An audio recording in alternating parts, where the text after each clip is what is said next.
Hey kids,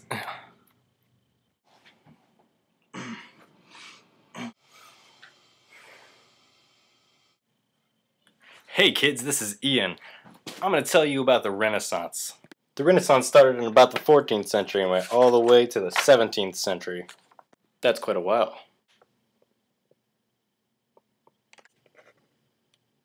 The Renaissance emphasized the creativity and uniqueness of the individual.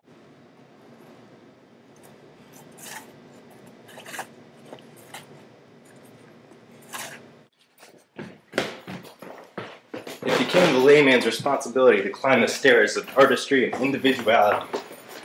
From this artistry spawned many different forms of art. Ooh. Ah. Ooh. It also became common to use art as an occupation. Yeah. European thought in the Renaissance had more to do with enjoying life.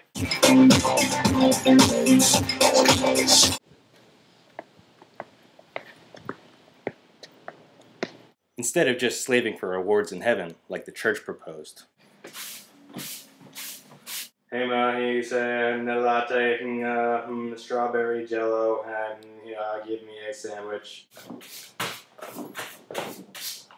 Hey, we bis. Singa seabase, hidden. Latin,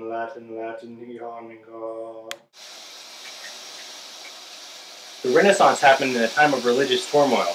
It spurred a lot of secular thinking, but it also happened against a Christian backdrop.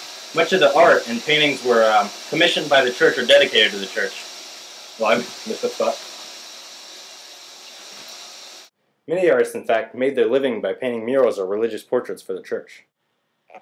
Let's talk about the difference between the Middle Ages and the Renaissance. The Middle Ages Versus the Renaissance. the Middle Ages Versus the Renaissance the Middle Ages versus the Renaissance. Back in the Middle Ages, art was anonymous. Ah, wow, who painted this?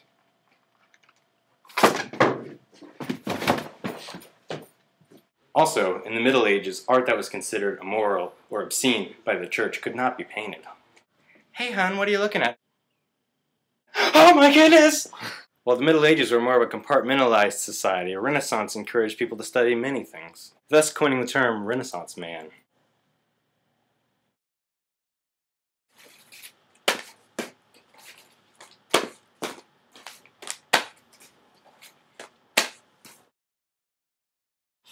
In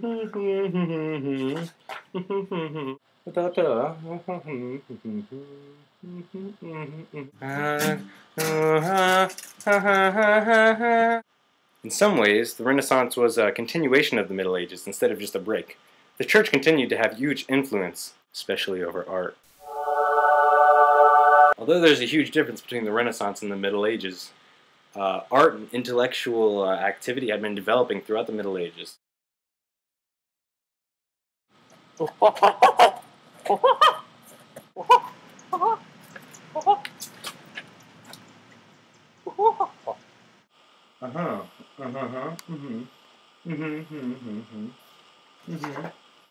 Now, in many ways, the ideals of the Renaissance brought about the Reformation. You know the Reformation. Luther, the 95 Theses on the door of the Wittenberg Church, Calvinism, or predestination.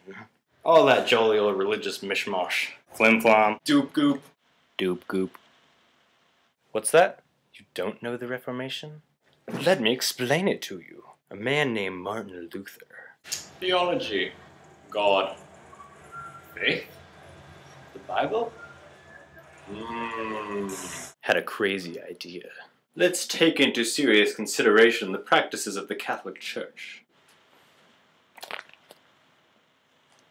I release you from your sinful debts. That doesn't seem right. Now that I think about it, my Bible says I can be saved by faith. There was also a man named John Calvin. God is God. God knows everything. I'm going to be saved. God knows I'm going to be saved. God always knew I was going to be saved. God predestined me to be saved. None of these ideas sparked from the Reformation were very popular with the Catholic Church. I demand to see Martin Luther at once. What can I do for you? Martin Luther, you've been a very naughty boy. Oh, come on, all I wanted to do was bring people closer to God. But I'm afraid your heresy has gone too far.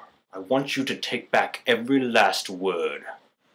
Sorry, it's not happening. This is my angry face. The Reformation created such a different perspective on Christian practice that most people had to either choose traditional Catholicism or Luther's Protestantism. It's decision time.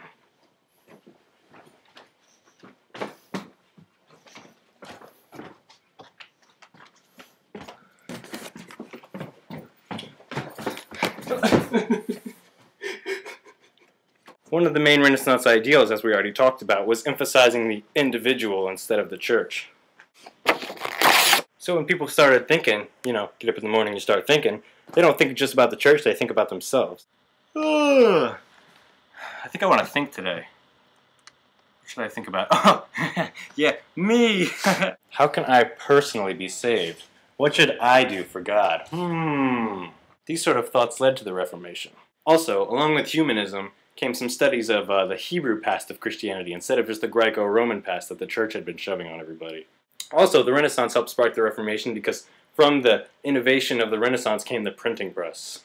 The printing press was very important in the spread of Renaissance ideas and the Reformation because you could just type things up and then distribute them.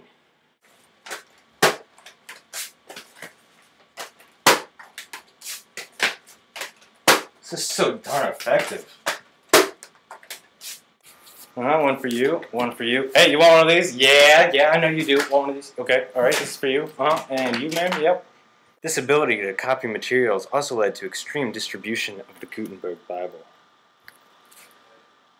The mood of the late Middle Ages and the Renaissance caused many tools for exploration to be made, which caused exploration, which caused a new thirst for knowledge, which caused map-making, which caused competition. And the concept of circumnavigation.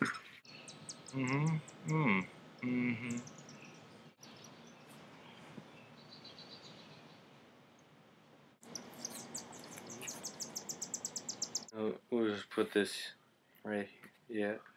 Yeah. Okay.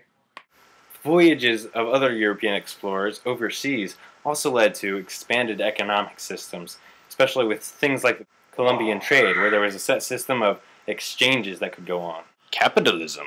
Before the Renaissance took hold, the economic system was localized. All the trading and money making just went on right within the communities.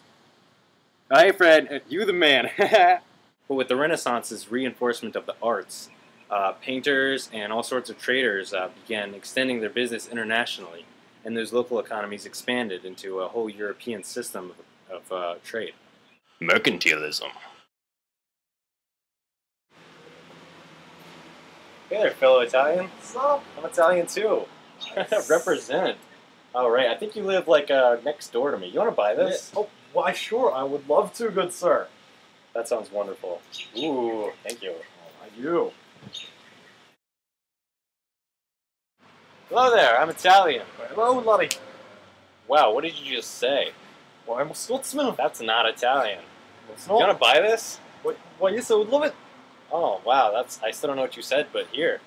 Cool, Thank you very much. this isn't even my currency, but I'll take it. Alrighty, I'll see you later. See you, man. One of the biggest parts of the Renaissance was the rise of humanism. A lot of ideas in humanism, a lot of things studied in humanism had a great effect on the scientists of the scientific revolution.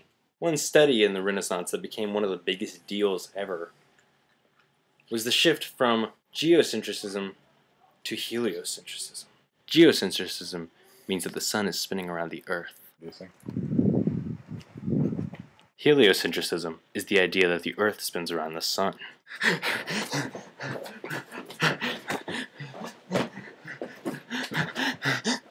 Heliocentricism was not popular with the church. You might say it wasn't Catholic enough. They favored the geocentric model because humans are the center of everything. But they did not take into account the science. Science. This has been Renaissance with Ian. I'd like to close today with a song. A song about the Renaissance. And of course, the Reformation.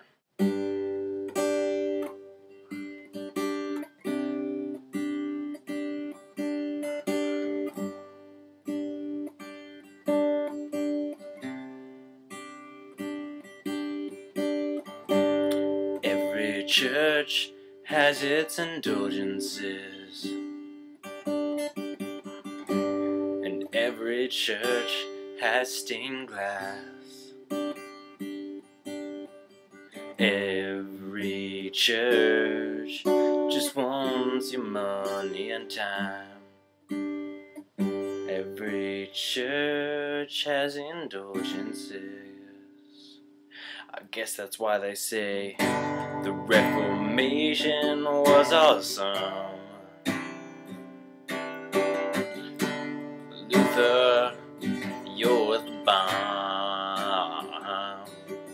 You saved the church. The Renaissance did us good. Luther, you are the bomb.